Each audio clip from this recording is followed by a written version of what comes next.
पूरे देश में कोरोना टीकाकरण की शुरुआत प्रधानमंत्री के उद्घाटन के बाद तथा बिहार में मुख्यमंत्री नीतीश कुमार के द्वारा उद्घाटन के बाद ही जहानाबाद सदर अस्पताल जीएनएम नर्सिंग स्कूल में कोरोना वायरस के टीकाकरण की शुरुआत कर दी गई है। सबसे पहले सिविल सर्जन के ड्राइवर अनिल कुमार सिंह को कोरोना का टीका दिया गया। इसके पूर्व डीएम नवीन कुमार, डीडीसी मुकुल कुमार गुप्ता और एसडीएम निखिल धनराज ने फीता काटकर सदर अस्पताल के जीएनएम स्कूल से टीकाकरण की शुरुआत की। डीएम ने बताया कि 5 केंद्रों पर टीकाकरण की प्रक्रिया शुरू कर दी गई है। इस टीकाकरण को लेकर सभी जगह पर विशेष व्यवस्था की गई है। उन्होंने बताया कि पूर्व में चयनित सभी केंद्र पर 100 लोगों का टीकाकरण किया जाएगा, जिन्हें टीका देने से पूर्व केंद्र पर पहुंचकर थोड़ी देर आराम करने के बाद ही टीका दिया जाएगा। उसके बाद उन्हें तकरीबन आधे घंटे तक ऑब्जर्वेशन रूम में रखा जाएगा। आपको बताते चले कि जहानाबाद में 5239 लोगों का टीकाकरण किया जाएगा। इस मौके पर जिलाधिकारी नवीन कुमार ने बताया कि पहला टीका पड़ने के बाद पुनः 28 दिन बाद टीका का दूसरा डोज दिया जाएगा। ये टीकाकरण अभियान आज से लगातार चलता रहेगा। निर्धारित समय था, समय और तिथि भी निर्धारित था। आज 11 बजे से हम लोगों ने यहाँ पे कोविड वैक्सीन का इनॉग्रेशन किया और कोविड वैक्सीन पड़ना प्रारंभ हो गया। सबसे पहला वैक्सीन हमारे सिविल सर्जन साहब के ड्राइवर को पड़ा है और उसके बाद कंटिन्यू ये चलेगा। जिले में 5 केंद्रों पे ये वैक्सीनेशन प्रारंभ कर दिया गया है और सभी केंद्रों पे 100 लोगों को वैक्सीनेशन किया जाएगा, जो ऑलरेडी रजिस्टर्ड हैं, जिन्हें एसएमएस के माध्यम से और टेलीफोन के माध्यम से सूचना दी गई है। सभी स्वास्थ्यकर्मी हैं और इन लोगों को आज 500 वैक्सीन हम लोग आज सभी लोगों को देंगे और यह प्रक्रिया निरंतर चलेगी। 5239 लोग हमारे यहाँ रजिस्टर्ड हैं। जब तक वो लोग कंप्लीट नहीं होगा तब तक ये प्रक्रिया जिले में चलती रहेगी। आम आवाम के लिए कब तक उपलब्ध हो जाएगा सर? जैसा कि आज प्रधानमंत्री जी ने भी कहा है कि इसके बाद सुरक्षा कर्मियों को वैक्सीन दिया जाएगा और उसके बाद 60+ और जो को मोबिलिटी जिनको है उनको वैक्सीनेशन दिया जाएगा और बहुत ही जल्द ये आम आवाम के लिए भी सुलभ हो जाएगा, क्योंकि काफी हाँ ये डेली चलेगा जब तक हमारा जो फर्स्ट फेज का जो टारगेट है वो कंप्लीट नहीं होगा। छुट्टी वाला दिन सेकंड डोज। और यह हमारे देश के लिए और हमारे लिए तो पर्सनल खुशी की बात है ही कि हम लोग रिक्सी जोन में रहते हैं, दिन भर सिविल सर्जन के साथ इधर उधर विभिन्न तरह का, तो अब हमारी रोग प्रतिरोधी क्षमता बढ़ जाएगी और कोरोना जैसा जो राक्षस दुष्ट बीमारी था जो धरती पर आ गई थी उसको मिटाने के लिए हमारे भारतीय वैज्ञानिक और मेक इन इंडिया यह जो कोविड शील्ड वैक्सीन मुझे पड़ा 0.5 ml, I am very happy, मैं बहुत पसंद हूँ और सभी लोगों से यह कहना भी चाहता हूँ कि सभी लोग अपने अपने परिवार को जिनका नंबर आए अफरा तफरी करके नहीं और अपना रजिस्ट्रेशन करा के यह वैक्सीन ले। पहले कुछ भ्रांतियाँ थी तो क्या उसे डर लग रहा था? भ्रांतियाँ को दूर करने के लिए ही हम आगे बढ़कर, और अल्फ़ाबेटिकल नाम भी मेरा इसे अनिल ए से है, तो वह कुछ था, कुछ लोगों में अभी भी है, मतलब इसके पहले तक था। वो भ्रांतियों को दूर करने के लिए ही हम इसको में आगे बढ़कर, और मैंने प्रपोजल दिया कि हम दिल्ली को दीजिए, आधा घंटा बिफोर दीजिए। और हम जान रहे हैं कि हमारे देश के महान वैज्ञानिक इसमें लगे हुए हैं, सरकार के सारे अंग लगे हुए हैं, कहीं से कुछ तरह रह नहीं सकता। हम लोग बुद्धिजीवी तो सोच ही नहीं सकते कि इसके बारे में कि इसमें कुछ अलर बलर भी होगा।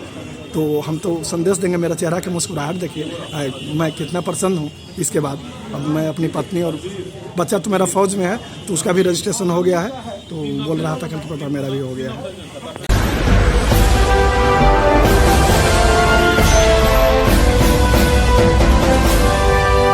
जिला निर्वाचन पदाधिकारी सह जिलाधिकारी नवीन कुमार की अध्यक्षता में बिहार विधानसभा आम निर्वाचन 2020 में किए गए कार्यों के विपत्रों के भुगतान हेतु सभी कोषांगों के नोडल पदाधिकारियों के साथ बैठक कर विपत्रों का जांच करने का निर्देश दिया गया। बैठक में बताया गया कि बिहार विधानसभा आम निर्वाचन 2020 के अवसर पर कार्यकारी एजेंसियों का अपना अपना कोषांग का विपत्र का जांच कर अपने स्तर से सत्यापन प्रतिवेदन के साथ विपत्र भुगतान हेतु जिला निर्वाचन शाखा को शीघ्र उपलब्ध कराएं ताकि कार्यकारी एजेंसी को भुगतान किया जा सके। जिलाधिकारी ने बताया कि जिन पदाधिकारियों के स्तर से जांच की कार्रवाई नहीं की जाएगी तो उन पर कार्रवाई करने का निर्देश दिया गया। बैठक में तीनों विधानसभा क्षेत्र के निर्वाचन पदाधिकारी को निर्देश दिया कि अपने अपने विधानसभा क्षेत्र में पोस्टल बैलेट पेपर में लगे कार्यरत कर्मियों का मानदेय शीघ्र भुगतान करें। साथ ही निर्वाचन अवधि में कार्यरत सेक्टर ऑफिसर का 3 दिनों तक मानदेय भुगतान की कार्रवाई करने का निर्देश दिया।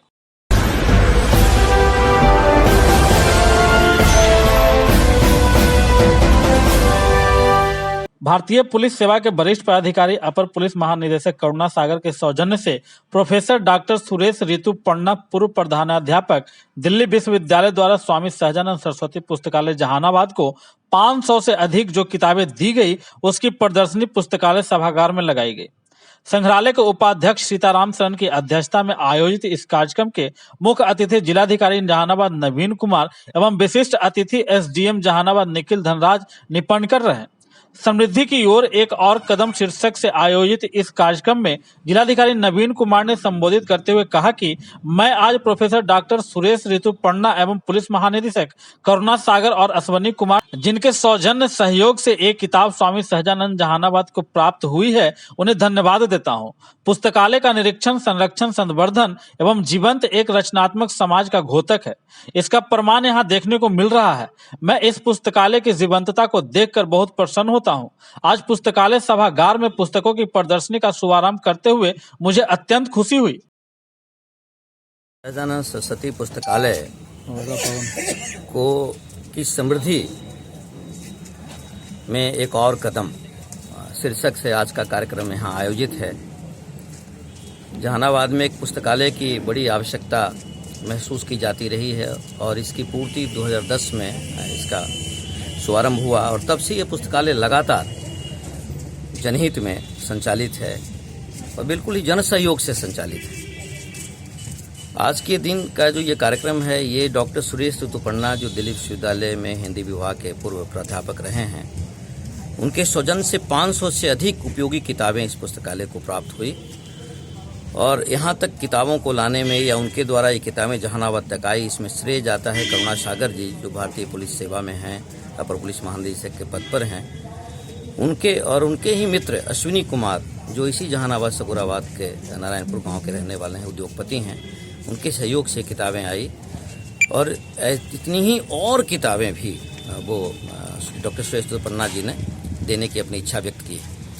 तो चूँकि ऐसा लगा कि जब इतनी किताबें वहाँ से इतनी उदारता के साथ लोगों ने दी है तो क्यों नहीं जहानाबाद के लोगों को के सामने इसको प्रदर्शित किया जाए और एक सेलिब्रेट किया जाए इस पुस्तकालय के लिए जो प्राप्त हुई है और जिन लोगों ने इस पुस्तकालय का मान बढ़ाया है हम भी उनका मान करें, इस उद्देश्य से आज का यह कार्यक्रम आयोजित है।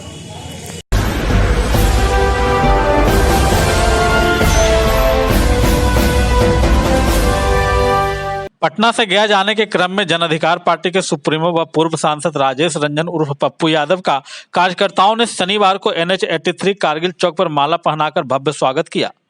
जाप सुप्रीमो कुछ देर के लिए नेशनल हाईवे पर रुककर कार्यकर्ताओं से रूबरू हुए तथा कार्यकर्ताओं को पप्पू यादव ने बताया कि कृषि कानून के खिलाफ आप आवाज बुलंद करते रहिए और लोगों को जागरूक करते रहिए तथा तब तक डट कर लड़िए जब तक हमारे देश के अन्नदाता के साथ उचित न्याय न हो और केंद्र सरकार कृषि कानून को रद्द न कर दे। मौके पर जाप पार्टी के प्रदेश उपाध्यक्ष संजय सिंह यादव सहित दर्जनों कार्यकर्ता मौजूद थे।